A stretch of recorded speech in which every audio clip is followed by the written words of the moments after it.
So words cannot express how excited I am about this evening, to have the opportunity to have a fireside chat with the one, the only Sam Zell, who's been a great friend and a mentor, someone that I know I can always go to as a sounding board in my time at Michigan and Ross. For those that don't know Sam's background, both an undergraduate degree and a law degree from Michigan, so he's a double header at Michigan, which we always love the folks who collect Michigan degrees.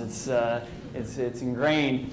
Started your career in the 60s in real estate, buying distressed properties mostly and fixing them up, and went on from there to basically invest in pretty much every sector of real estate one could imagine, as well as technology, media, and a whole range of other industries, and has been certainly one of the most successful business people in the world, and one of our most esteemed and illustrious alumni, certainly from the University of Michigan.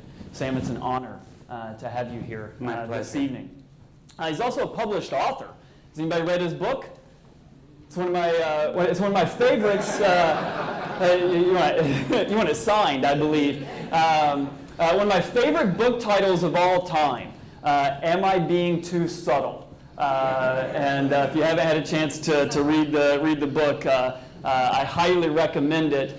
Sam has been a huge supporter of our entrepreneurship initiatives and programs. The Zell Lurie Institute at the Michigan Ross School of Business has really elevated the impact of entrepreneurship, not only at the University of Michigan, but since his investment in the Zell Lurie Institute, and even before that, the entrepreneurial ecosystem in Southeast Michigan and throughout the Midwest has grown as a result of his contributions. Now, each year we're third, fourth, fifth in the country in entrepreneurship, in the middle of the country, and that's pretty impressive. So tonight we're going to talk about a range of things. We're actually going to start. One of my favorite sayings that I've heard Sam say a number of times, in particular to our students, as well as our alumni actually, is anything is possible. Anything is possible. And the first chapter of his book is called The Impossible Life. And one of the threads that runs through a lot of Sam's writings and work is what your experiences have been growing up as the son of an immigrant, and your parents' story, and this impossible life. The first chapter of his book is called The Impossible Life. Can you tell that story and how that evolved to this belief that anything is possible? I was born 90 days after my parents came to this country. So my parents landed in Seattle May 18th, 1941, and I was born September 28th, 1941.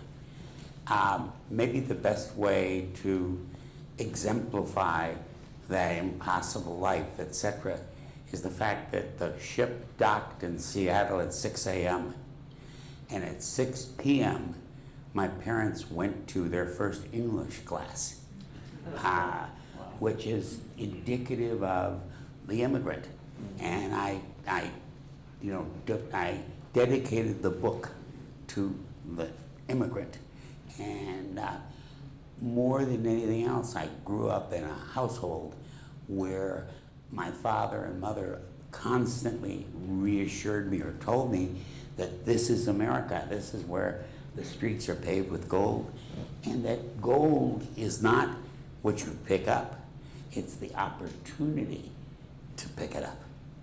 That's what America really is all about. And therefore, I grew up in an environment where I didn't know that anything wasn't possible. And so and over the years, people would come and they'd, come and have lunch with me or whatever, and they'd say, geez, how did you do that? And I basically answered that I didn't know I couldn't. And if you don't know you can't, then there are no limitations. And so in the same manner as we became the largest real estate player in the world at one point. At one point in 1980, we didn't like the commercial real estate business. And my partner and I sat down and talked about it and said, well, what are the criteria, that makes for a good real estate deal? And I said, what are the criteria for a good business deal? Market share, all of the issues are the same. And so we said, let's spend the next 10 years bringing ourselves to a position where we're 50% real estate and 50% non-real estate. And we did that and more. So we adapted to a lot of challenges, but it's all about the fact that anything and everything is possible in this environment. And we need to recognize that. Yeah. And how have you, over the course of your career, in the early days, more recently, instilled that perspective, that worldview that anything is possible in others? Because you may have it, but how do you get other people to see? I think that maybe the best answer to that question is there is no better opportunity than to lead by example. And I have been the leader of, this is give or take 50 years since I started doing this, since I graduated from law school. Mm-hmm. And more than anything else, I've set the example. And I've set the example by, taking on new challenges, climbing new mountains, maybe starting with a rope, pulling somebody up behind me. But then, they found they could do it, and my job is to be the cheerleader.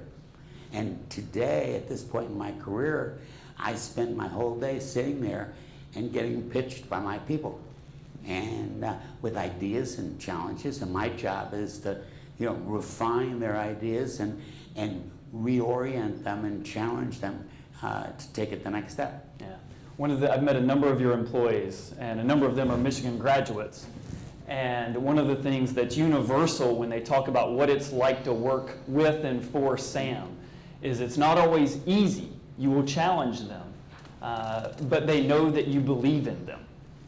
And there's something about how you've cultivated a culture. Well, you don't, obviously this is a little cliche-ish, but you don't kill the messenger. The answer is that, as I say to my people all the time, take me on. I'm not afraid to defend my position. Neither should you. And so you got to take me on if you think I'm wrong. And nobody is quicker to acknowledge that they're wrong than I am.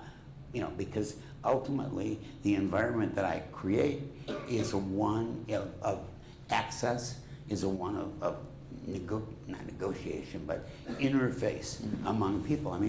We have a very unusual environment in that we've only had one person recruited at a senior level away in 50 years. Wow. One. And he came back. That was going to be my question, is what happened to that person? He came back after less than 6 months. So when he came back, I sat down with him and I said, Richard, I don't understand. You got a much bigger title. You got paid significantly more. Why did you come back? And he said, it's very simple. He said, I sat at my desk, and if I had a problem, and I was here, I'd get up, and I'd walk into your office and say, here's the problem, what do we do? He said, in my new job, I write a memo, and then I wait 2 weeks for somebody to respond to me. He said, that isn't fun. And I think that, there's been a historical perspective that, fun is a very, very important part of success. And, many years ago, I was interviewed by the Wall Street Journal. This is like 1985, and I managed in the first 20 years of my career to stay under a rock. And then I ended up starting to get involved in public companies. So this person was interviewing me, and I said, that our corporate philosophy was, if it ain't fun, we don't do it. Mm-hmm. And the next day, this interview took place in Paris, and I got home the next day and I walked into the office and there were the office boys wearing t-shirts that said, if it ain't fun, we don't do it. But that's, there never was a question. None of these kids said, geez, we'll see them get upset. In the same manner as I've had the same office for 33 years. And about 4 years ago, I discovered that there was a door on the office. And I never knew, I never really looked at it, but I never knew there was a door because there's never been, my door is not closed. So I'm accessible to everybody. And when I interview somebody as a potential new employee, one of the things that I tell them is that one of the problems is that if you work here, you're never going to want to work anywhere else. And and I never really thought it through, except that we can't get rid of anybody. But it's like your reference where you said you've talked to some of my people, and their reference is, oh well, working for Sam is this, or not working for Mr. Zell, or not any overdone state. It's like we went casual as an office in 1969. Any idea what it was like in 1969? I mean, the basic premise was that if you dressed funny, but if you were really good at what you did, then you were eccentric. If you dressed funny and you weren't very good at what you did, you were a schmuck. So we were, when we talk about motivation, we talk about motivating our people. And you motivate them by creating an environment where they can excel. And yet they also aren't obligated to artificial standards. Like, is somebody smarter because they wear a tie? I don't think so. And the result is, we have funny things happened over the years. One of the funniest things that ever happened was I had a partner who unfortunately died, but he wore the same work boots, the same jeans. He went to Michigan, by the way, and the same plaid sweater, that's his shirt, every day to work. And one day, the chief investment officer of CalPERS was in, California Public Employee Retirement System, which I think is the largest investor in the world. Mm-hmm.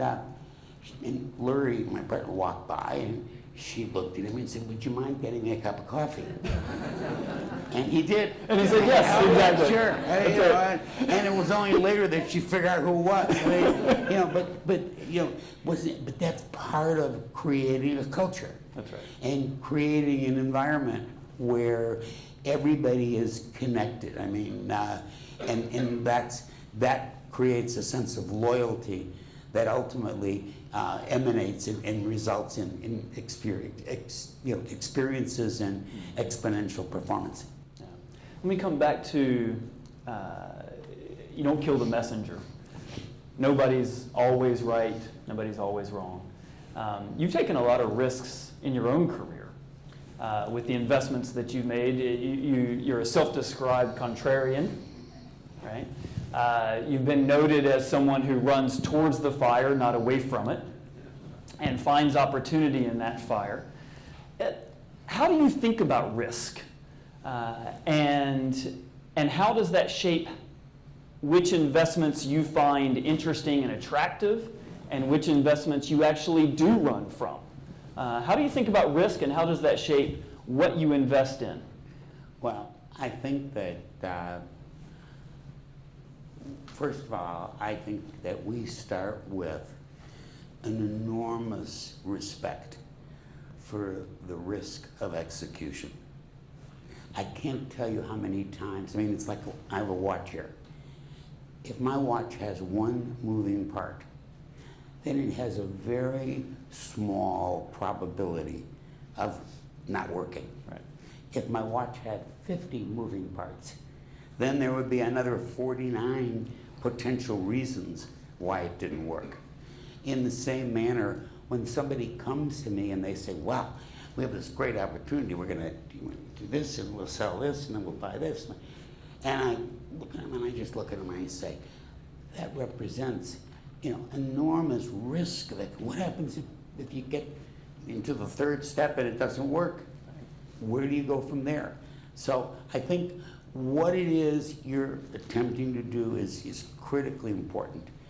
I think that I've always looked at risk, kind of, if you take a quote from Bernard Baruch. Bernard Baruch was a financier who sold out before the Depression in 1929. And his famous quote was, "Nobody ever went broke taking a profit." In the same manner, when I look at risk, I don't worry a lot about it being too good. That it'll overwhelm me with riches. The problem is always, what's the downside? And if you can control the downside, you can control risk. So in the book, I talk about a deal where before we did it, we did an elaborate analysis, and the question that I put to my people was, how much risk are we taking? Here's the price we're paying. Let's do a fire sale analysis of the opportunity. And we did. And they came back and they said, you're taking $50 million worth of risk. And then all kinds of terrible things happened. There were fires and this in California. There were fires, race riots, and earthquakes, and we almost went under.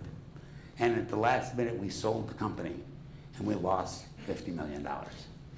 Well, losing $50 million was not fun. But from my perspective, as an investment, it was very effective because we had correctly assessed the risk. If during your career you correctly assess the risk, then the likelihood of you excelling is very high. In my career, there have been lots of skeletons along the way, and they have generally been people who have taken unrelated, in other words, where no cap. In other words, just open, sign the loan. Yeah. Or they're even the unaware 11th of commandment, thou shalt not sign personally. That's a very important part of staying alive. Mm-hmm. And give us an example of a risk that maybe you miscalculated, and why? Well, obviously the most public example of that is the Tribune. We bought the Tribune, and we committed to buy it in the middle of 2007. We closed it at the end of 2007, and we were, I thought, pretty realistic about it. We basically looked at the assets, and we did the equivalent of an asset take-apart process, and concluded that if we could get there, that there was an enormous opportunity to unbuckle and unplug all the different pieces.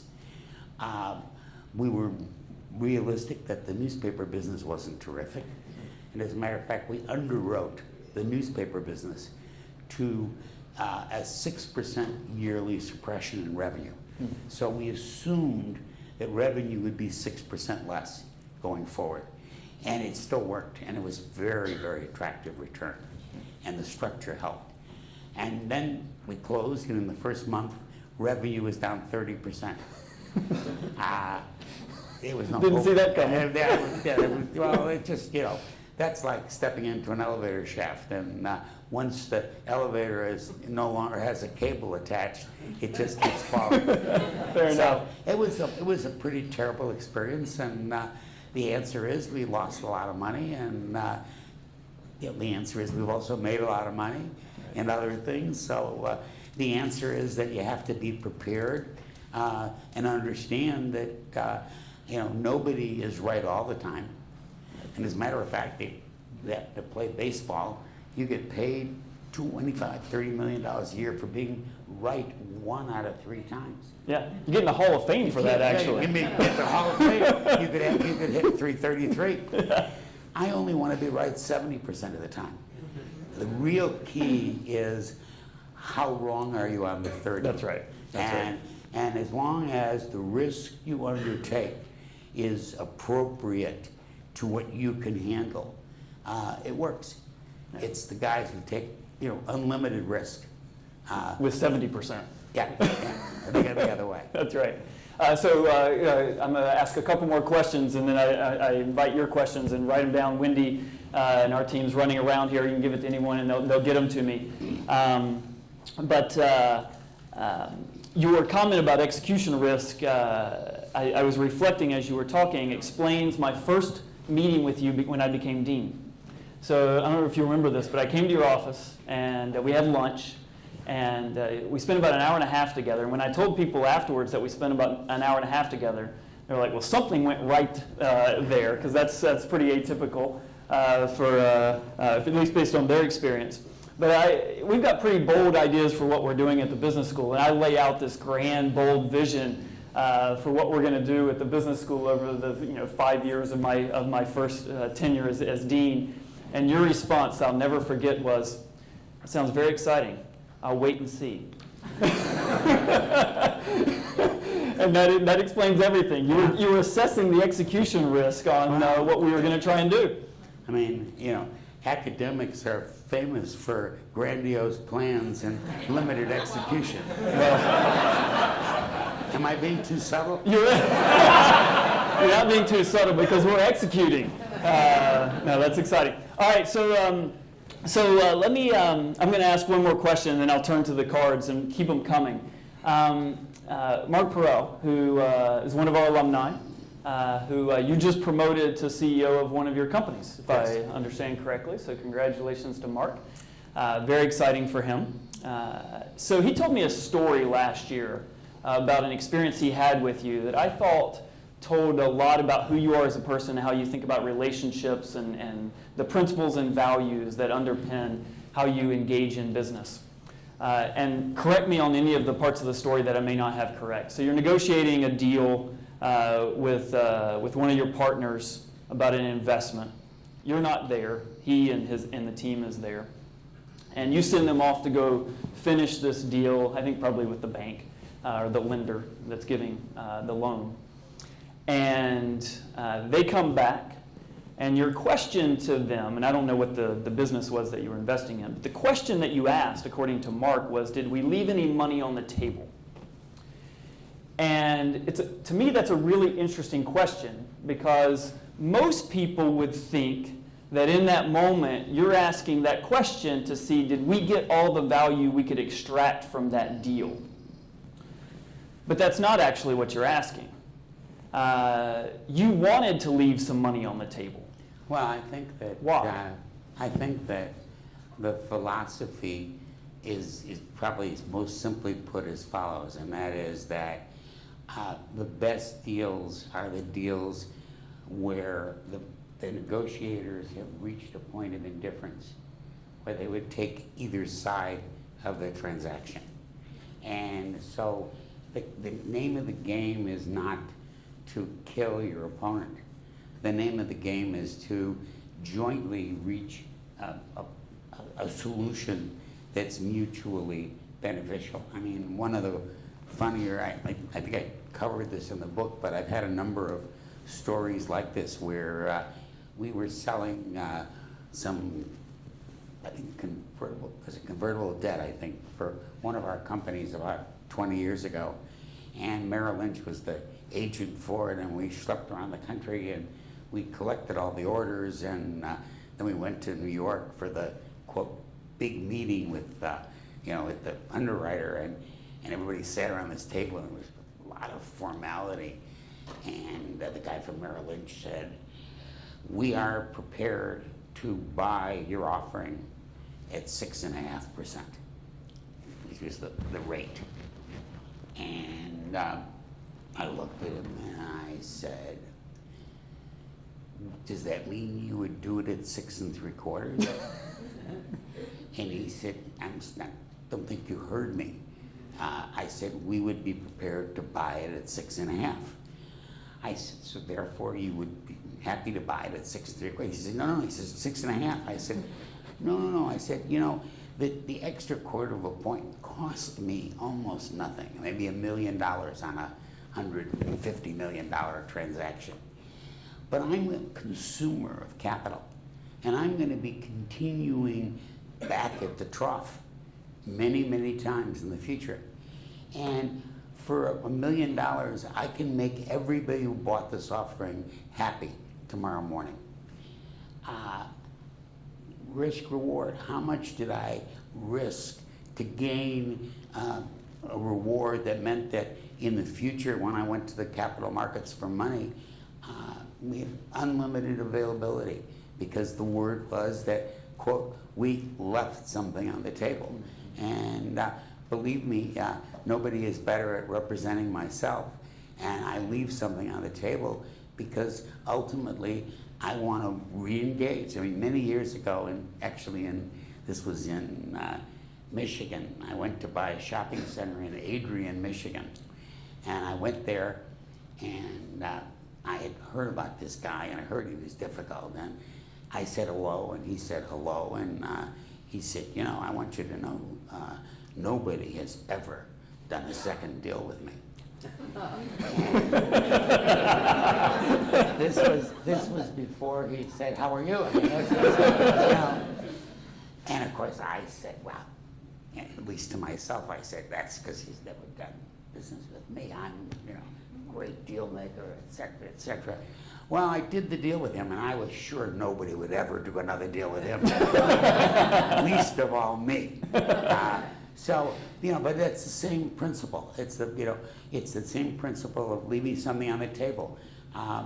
It isn't leaving something on the table. It's, quote, negotiating in a manner to achieve a result where both sides have a very positive response to the opportunity.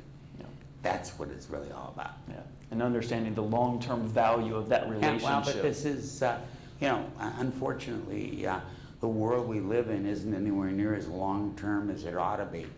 I think that a great deal of my financial success is directly related to the fact that we've been long-term players, and we've, been through pluses and minuses and difficult times, but our perspectives have always been long-term solutions, not short-term scenarios. So speaking of investing and thinking long-term, I'm going to combine two of these questions, but I'll read both of them.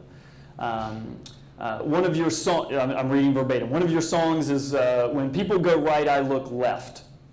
So the question, how do you know to look left, and how do you get the confidence to pull the trigger? But I'm going to combine that with another, which is looking forward in the real estate market broadly. What do you see as attractive is the question. And I'll layer on top of that, in real estate, if everybody is looking this way, what is to the other direction?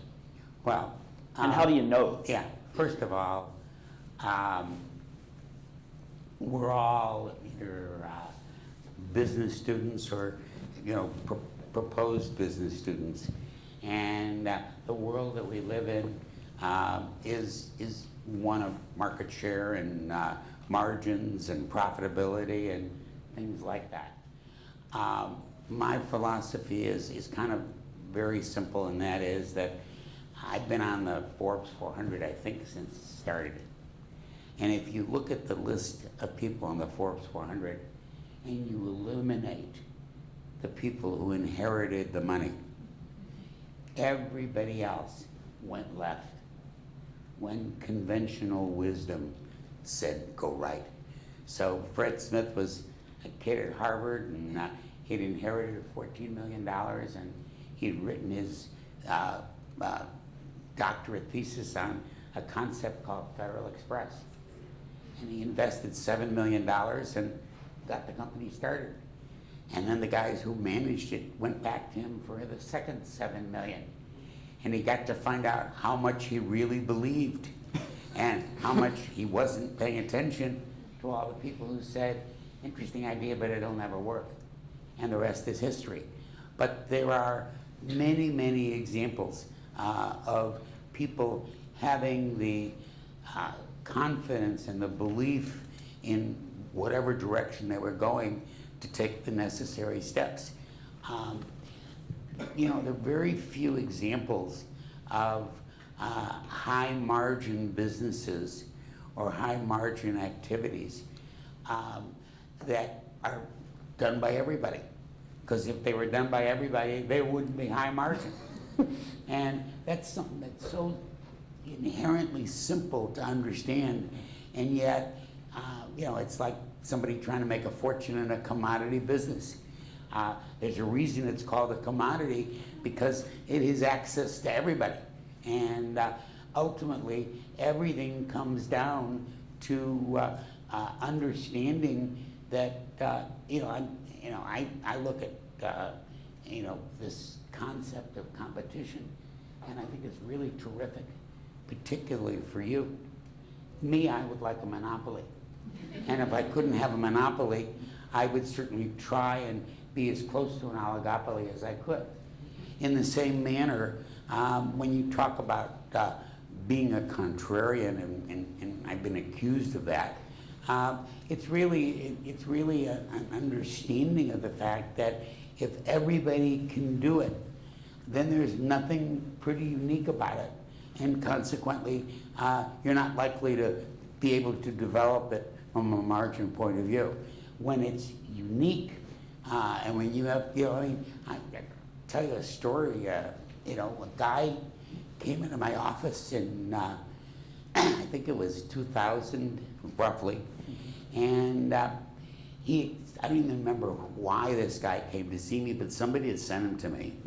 And he explained that he had been in the pharmaceutical business, and he had been a big student of the FDA, Federal Drug Administration.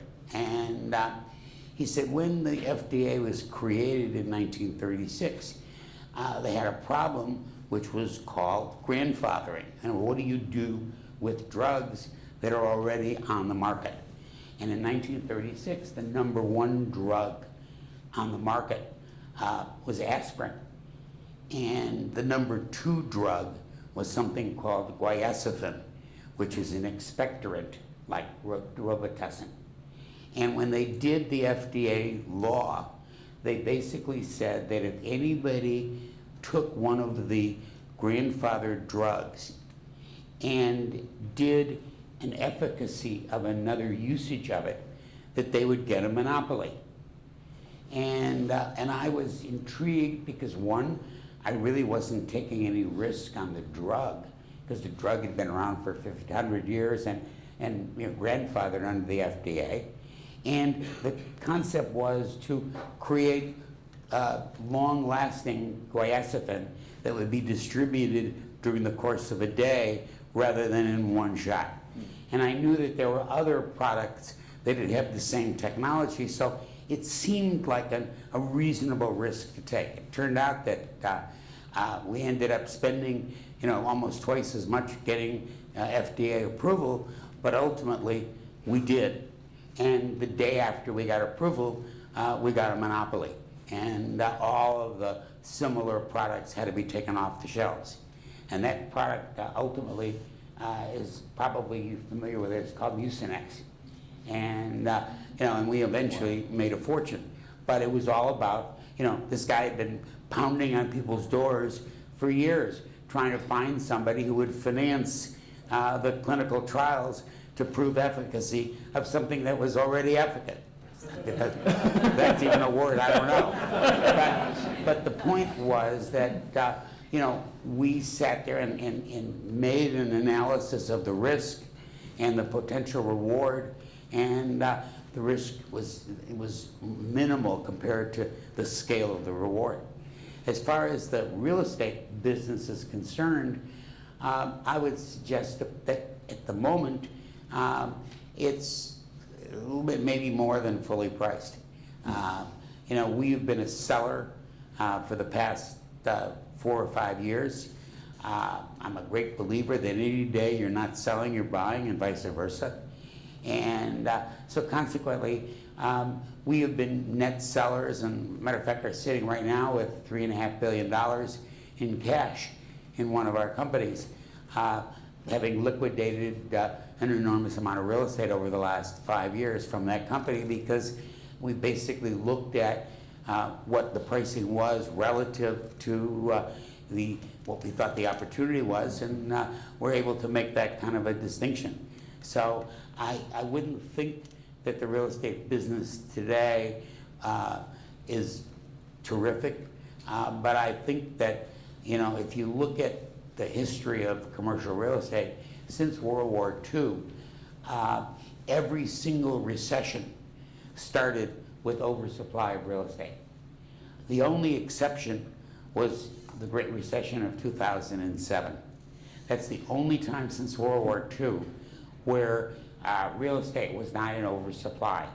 The Great Recession occurred, and then for almost 5 years, we built almost nothing in terms of new commercial construction. And then we began, and now, you know, we're now building the same number of multifamilies as we did in 1971, which was one of the all-time highs. We have a similar situation in office space, and so I think we're likely to see a softening of the commercial real estate market as supply begins to impact overall returns. Yeah, some of the big players have noted they've already started to see that. Yeah. So depending on the location. And location, yeah. So speaking of location and real estate, is Amazon coming to Chicago? Boy, I think that if Illinois and Chicago didn't have the problems that we have financially, there is no place in the country that is a better fit for Amazon. International airport, enormous supply of talent, cheap housing, absolutely perfect from every respect except that we're broke. And so is the state. And I can't imagine that Amazon would, no matter what kind of a deal they got, would be willing to undertake the potential cost of paying for past excesses. Yeah, being broke didn't stop New Jersey from offering them billions in incentives. I don't know how they were going to pay that. I promise you that Illinois had offered them billions too, and it has no way to pay it. Listen, Wisconsin just gave Foxconn $3 billion to move their plant to Racine, and Wisconsin doesn't have that much money either. That's right. That's right. One last question, and then I know you've got another commitment that you've got to get off to. We've got recent alumni. I'm sure our current students will watch this on video. We've got a lot of prospective students here. If you were in your 20s and starting your career now, what advice would you give yourself? What advice would you give these folks as they look upon starting their career looking forward? Well, I think I would probably want to answer that first by saying that, over the years I probably averaged, 20 campus kind of speeches for the last 25 years.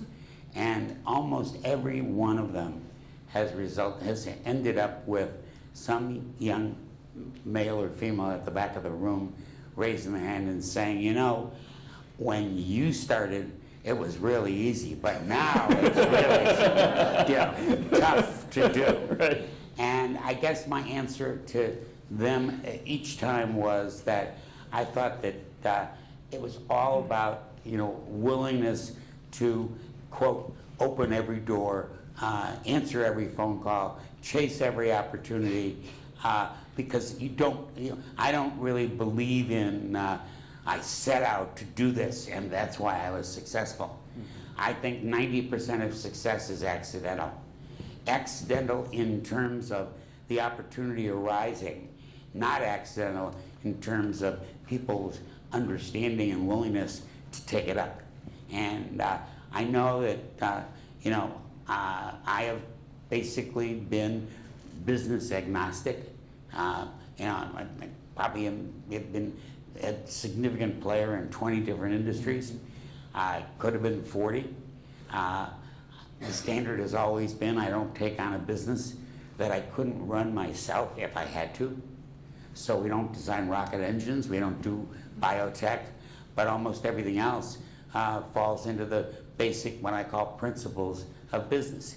And when it's all said and done, it's recognizing opportunities, seeing, that Koyasifin guy. I don't know why I saw him the way I saw him, but my immediate reaction was, this represents a drug risk I'm willing to take, whereas I would never finance a drug company, right, or a normal clinical research.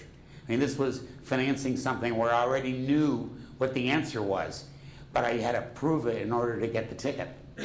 And the ticket was a monopoly. And the ticket was a monopoly. Right. So, I'm a great believer that nobody succeeds unless they really want to buy the ticket. I mean, in the book I tell the story about the Jewish man who was in the white goods business and everything was fine. He was very religious and he went to synagogue every Saturday, and then one day he went to the synagogue, and after prayers he got down on one knee and said, God, business is not as good as it used to be.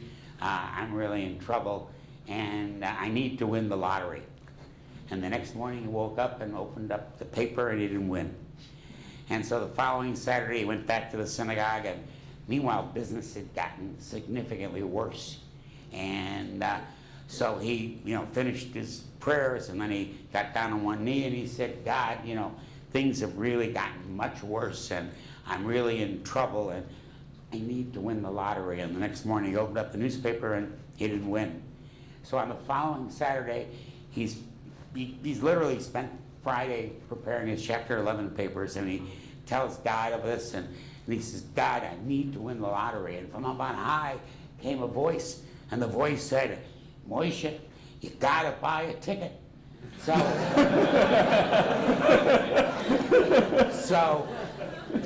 more than anything else, if I were asked to give you all advice, my advice would be buy a ticket. Nobody wins if they don't play. And so you've got to buy a ticket. You've got to be committed, whatever that commitment may represent. I don't have any preferences one way or the other than I've made the fortune that I've made and built the empire that I've made because I've been a professional opportunist. And my advice to everybody is become a professional opportunist. Recognize what the opportunities are and how they may be solved. Recognize the fact that you're not always right. As a matter of fact, you can't succeed unless you understand rejection. So understand it, take your risk, and make it happen, and buy a ticket.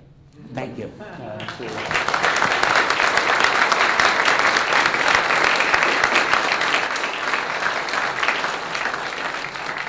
And the other thing I'll say is you've made, and you know this, we've talked about it, such an impact at the University of Michigan, in particular the business school, over many years now. And it brings me no greater pride to come back to Chicago, or when I see you on campus and talk about how we are executing that vision that we talked about. But the other thing that I'll add to your advice that I think runs through everything you've done. And I was in San Francisco last week, and I haven't told you this. I had a lunch with some of our alumni out in San Francisco, and a relatively recent alum by the name of Xavier Fuller was at this lunch. And he's in private equity investments. And you were in the Bay Area, and he saw you at a diner or restaurant, and you were eating lunch by yourself. And he went to the restroom, and he's like, I think that's Sam Zell. And so he's Googling, yeah, that's Sam Zell. And so he came out of the restroom and introduced himself to you. And you invited him to sit down and have lunch with you. And he will never forget that. And you have paid forward the impact that this university has had on you in so many ways, in helping us build the Zell Lurie Institute and everything we've done for entrepreneurship, being a mentor to many people, and investing in our students in ways that they will never forget. And they'll be the future Sam Zell. So thank you very, very much. My And thank pleasure. all of you.